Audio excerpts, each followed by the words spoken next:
Welcome back to Heroes and Villains HQ. Today I have a Marvel Legends review for you today. We're going to take a look at X-Men 97, the X-Cutioner. Really cool figure. Excited to get him opened up. Before I show this one off, be sure to hit the like and subscribe button down below. But let's jump into the review. Okay, starting first with the packaging, you can see the amazing X-Men 97 kind of retro card back. The X-Cutioner name down on the bottom there. A nice image of him in animation, then obviously the figure and his accessories in the bubble. Taking a look at the back of the package, you get another look at the figure as well as the lineup that he was released with. You can see he came out with Magneto, Cyclops, Jean Grey, Nightcrawler, and the Goblin Queen. So let's go ahead and crack them open.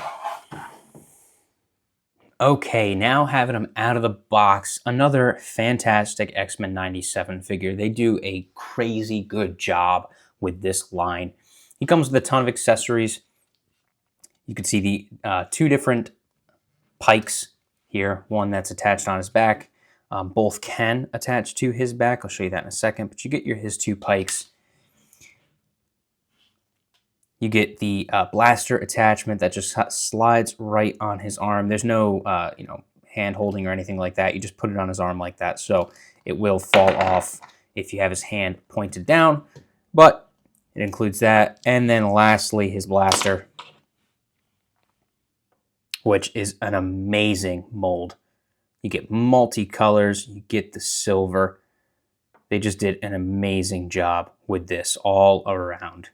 Something I'd love to see them strive to do in Star Wars with the Black Series, having the different colors throughout a blaster, but this one is amazing. And now taking a look at the figure, you can see overall a great mold throughout. You get a bunch of different colors, his red cape here, the brown sash and belt, you have his silver arm, you have the brown gauntlets, you have his black and dark gray trench coat, and then his calves here with the silver and brown. So they did a really good job bringing the character to life through the molding. As for articulation, because of how molded this figure is and how many different kind of accessories he has on him, the articulation is much more limited. Now you still have the same parts, but it's that molding around him that makes it limited. So taking a look at the arms, you have the standard shoulders, but you can only get that one up there. His right arm goes a little bit higher, but not much. You do have the bicep breaks and the double jointed elbows, but it's not perfect.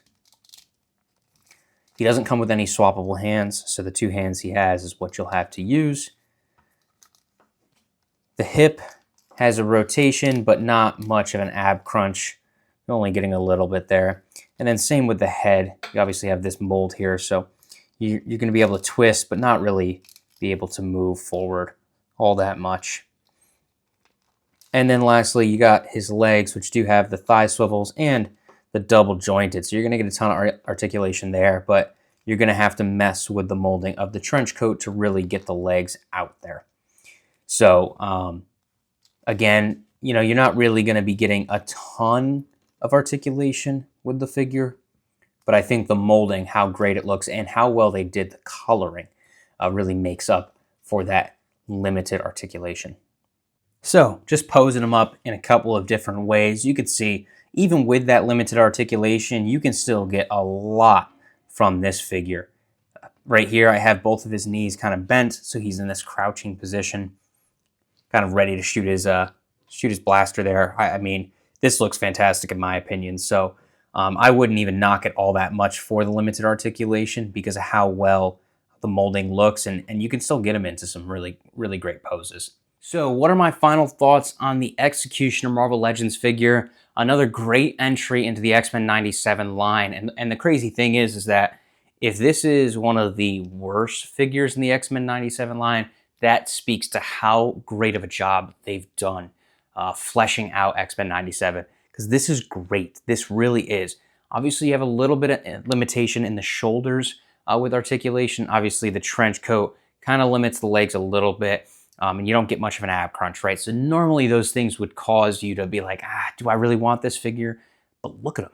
I mean, incredible. Really, really great. They did a fantastic job molding this figure, and the accessories, wow, the blaster specifically, really, really great. So overall, I'm very pleased with this figure. I was able to get them on sale, 25% off during the Hasbro Pulse Halloween sale. So if you have Hasbro Pulse Premium and you're watching this video as it came out, you could definitely go grab them. I think it was like 17 bucks. So definitely grab him if you're interested, if you don't already have him.